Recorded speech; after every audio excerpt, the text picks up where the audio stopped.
दिल्ली के सफदरगंज इलाके में एक होटल है, होटल बलजीत लॉज के नाम से।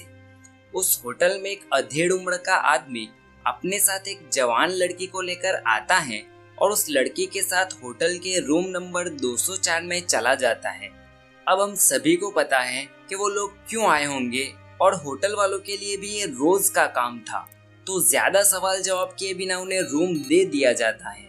उसी रात करीब 12:24 को उस आदमी के साथ आई महिला कमरे से बाहर निकलती है और बाहर इंतजार कर रही वैगन आर कार में बैठकर वहां से चली जाती है। अगली सुबह 12 बजे उस आदमी को कमरा खाली करना था। सुबह 9:30 बजे होटल के मैनेजर ने रूम नंबर 204 में फोन किया, पर किसी ने फोन का जवाब नहीं दिया। मैनेजर को लगा कि शायद वो आदमी सो रहा होगा। जब 12 बजे तक भी उस आदमी ने रूम खाली नहीं किया तो मैनेजर ने अपने कर्मचारी को उस आदमी को जगाने के लिए भेजा। जब वो कर्मचारी रूम नंबर 204 में गया तो उसने देखा कि रूम का दरवाजा खुला हुआ था। जैसे ही वो कमरे में दाखिल हुआ तो देखता है कि उस अधेड़ उम्र का आदमी कमरे के बिस्तर पर पड़ा हुआ है और उसके मुंह से झाग निकल रही है। घबराया हुआ कर्मचारी अपने मैनेजर को बुलाता है। मैनेजर उस आदमी की नब्ज टटोलने की कोशिश करता है, पर तब तक उस आदमी का शरीर ठंडा पड़ चुका था। मैनेजर भी घबराता है और पुलिस को फोन करके बुलाता है। पुलिस आती है और अपना काम शुरू करती है।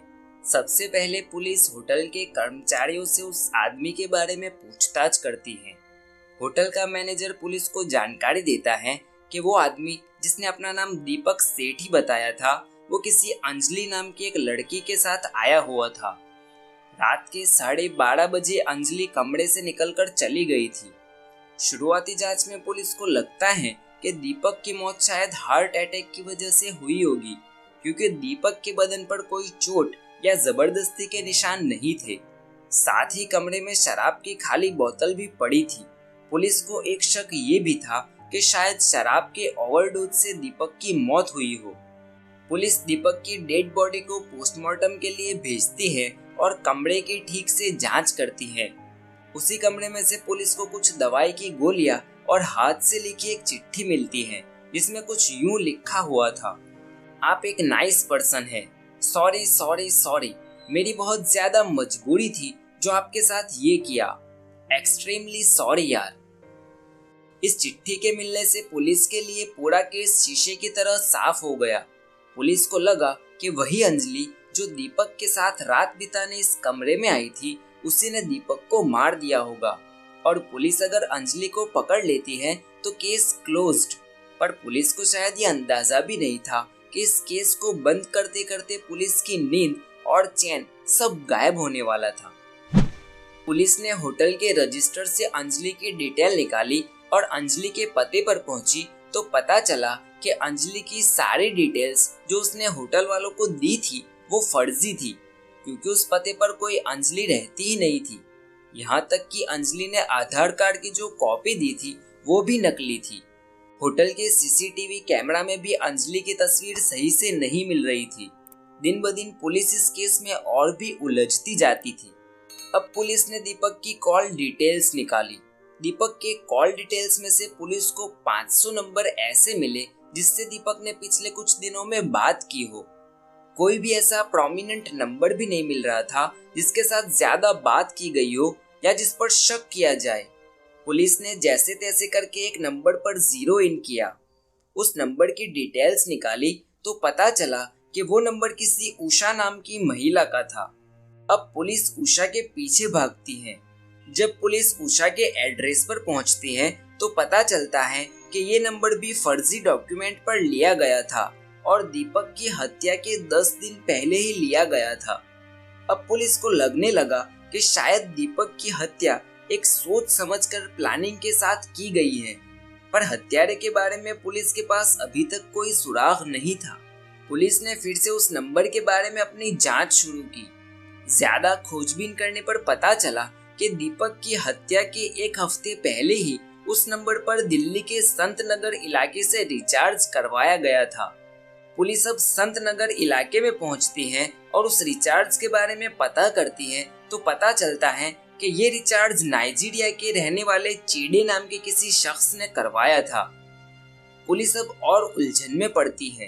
दीपक की हत्या के तार अब नाइजीरिया तक पहुंच चुके थे।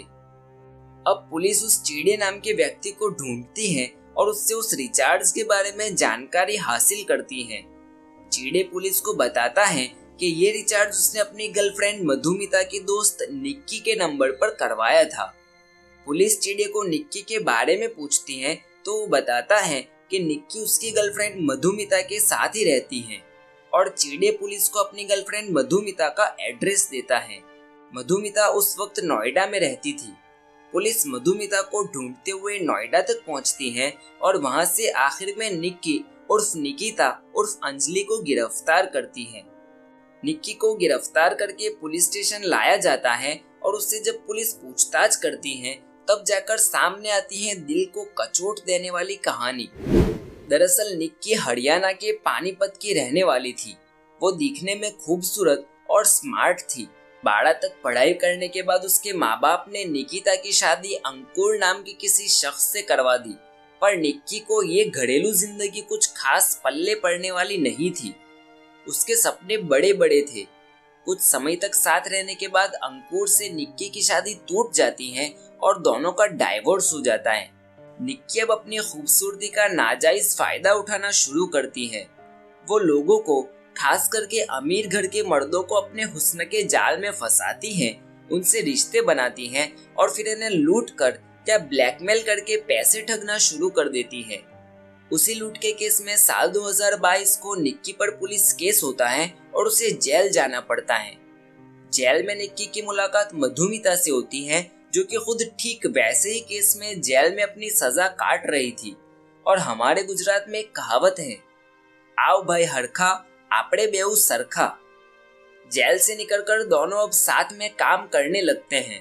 दोनों मिलकर अब लोगों को पहले अपने जाल में फंसाते हैं, उन्हें होटल के कमरे तक ले जाते हैं और फिर उन्हें बेहोश करके लूट कर चले जाते हैं। दोनों एक दूसरे के लिए शिकार तक ढूंढ लेते हैं।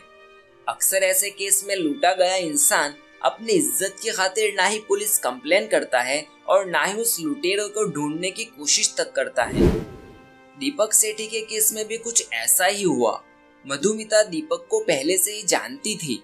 उसे पता था कि दीपक अच्छा खासा पैसे वाला व्यापारी है और अगर उसे फंसाया गया तो अच्छा खासा माल हाथ लग सकता है। 30 मार्च के दिन ही मधुमिता निक्की को लेकर कनॉट प्लेस मेट्रो स्टेशन पहुंचती है और ये लोग दीपक को भी उधर ही बुलाते हैं। मधुमिता दीपक और निक्की को एक दूसरे से मिलवाती है और वहां से चली जाती है। निक्की दीपक को अपनी फर्जी पहचान देती है और अपना नाम अंजलि बताती है। दोनों एक दूसरे से मिलते हैं, बातचीत करते हैं, जिसके बाद दीपक अंजलि को होटल के कमरे में साथ चलने की ऑफर करता है। अंजलि यानी निक्की भी ठीक उसी मकसद से आई हुई थी। तो आखिरकार दोनों रात के करीब 8:30 बजे होटल बलजीत लॉज में चले जाते हैं। दीपक अपने साथ शराब की बोतल लेता है, जबकि निक्की अपने साथ नशे की दवाइयां लेकर ही आई हुई थी। होटल में पहुंचते ही निक्की नशे की सारी गोलियां शराब की उस बोतल में डाल देती है और दीपक को शराब पिलाना शुरू करती है। जैसे जैसे माहौल बनता जाता है, दीपक शराब के पैग पे पैग लगाए जाता है। धीरे धीरे शराब और दवाई दोनों का ओवरडोज होने लगता है। दीपक पहले अपना होश खो देता है। मौका देखकर निक्की दीपक का वॉलेट, उसकी घड़ी, अंगूठी और बाकी की कीमती चीजें अपने पर्स में रख लेती है। इधर शराब और दवाई दोनों के ओवरडोज का असर होने लगता है और निक्की देखती है कि दीपक के मुंह से झाग निकलना शुरू हो जाता है। ये देखकर निक्की घबराने लगती है। उसका इरादा दीपक का मर्डर करना तो था ही नहीं। अगर वो किसी को मदद के लिए बुलाती तो उसका भी भांडा फूट जाता।